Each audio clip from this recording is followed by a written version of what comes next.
बाबा जल्दी से जल्दी अपने आप को निकालो। इस उम्र में भी आप घर नहीं छोड़ पाए। बताओ, आपको कहीं कुटिया बना के साधना करना चाहिए, लेकिन अभी भी आपको वही घर और ज्ञान इतना ठोकते हो। ज्ञान इतना ठोकोगे लेकिन आज तक कल्याण नहीं कर पाए। कितने साल से आध्यात्म में चल रहे हो? बोलो। 55 हाँ, 55 साल से चल रहे हो। अब बताओ 55 साल में क्या हुआ? जहां तुम 55 साल पहले खड़े थे वहीं खड़े हो। बस जानकारी है आपके पास। बताओ खड़े हो या नहीं? पहले तो जवान थे, तरंग था, उमंग था। अब तो वहां लाके खड़ा कर दिया कि कुछ कर नहीं पाऊंगा। सोचो जरा इस बात को। 55 साल से ज्ञान मिला है और वहीं के वहीं खड़े हो और ज्ञान ढो रहे हो।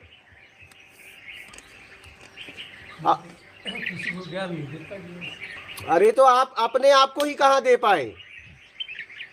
किसी को तब दोगे जब आपको होगा तब ना। मैं तो अपने को देता हूँ। आपका देते देते आप जब छुड़ा लो तब ना। वहीं के वहीं हो ना। बात यह है कि हम उस स्थिति में आ जाए तब कोई मतलब है ना। ये तो जानकारी लेके हम जा रहे हैं। जानकारी नहीं मिल रहा था। तो क्या है बताओ? क्या है? क्या है? जीवन में ईमानदारी से सच बोलना सीखो पहले। कुछ छुपाओ मत। कुछ नहीं छुपा रहा। कैसे भी अपना आत्मिक कल्याण कर लो। इसी शरीर में कर सकते हो। इस बात को समझो। मैं कोई चीज़ नहीं छुपा रहा। मतलब मन्नत अपनी जो है ना सोच ही है। कैसे भी निकालो। आपके पास इतनी समझ है। 55 साल से आप इतना आपने सत्संग सुना, आपने महापुरुषों की बाणी पढ़ी। अब उस पे चलो, उस पे चलो। कोशिश, अरे कोशिश करते करते कितनी एज हो गई आपकी? 55 साल से मिला है। एज उम्र कितनी हो गई? अब कितना, अब आगे कितना कोशिश करना है? क्या सेंचुरी मारना है आपको? ये बताइए, सेंचुरी के बाद निकलोगे घर से?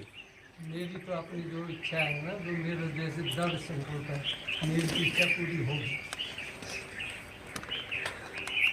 बाहर की इच्छा पूरी होने से कुछ नहीं होगा। बाहर की बाबा कभी नहीं। कैसे भी अपने आप को निकालो और जरा सा घर से जरा बाहर हो। नहीं, बाहर ही रहता हूँ, अंदर कभी इच्छा नहीं। 1-2 महीना बाहर रहो जरा। रहता हूँ, बाहर ही रहता हूँ। बिना बच्चों से, बिना परिवार से कांटेक्ट किए जरा रहो। बहुत जरूरी है। तो जो वहाँ घर में भी ना रह सकता है अलग, तो यहाँ भी नहीं रह सकता। जिसमें रहना है ना, वो कहीं पे भी रह सकता है। कैसे भी अपने आप को निकालो।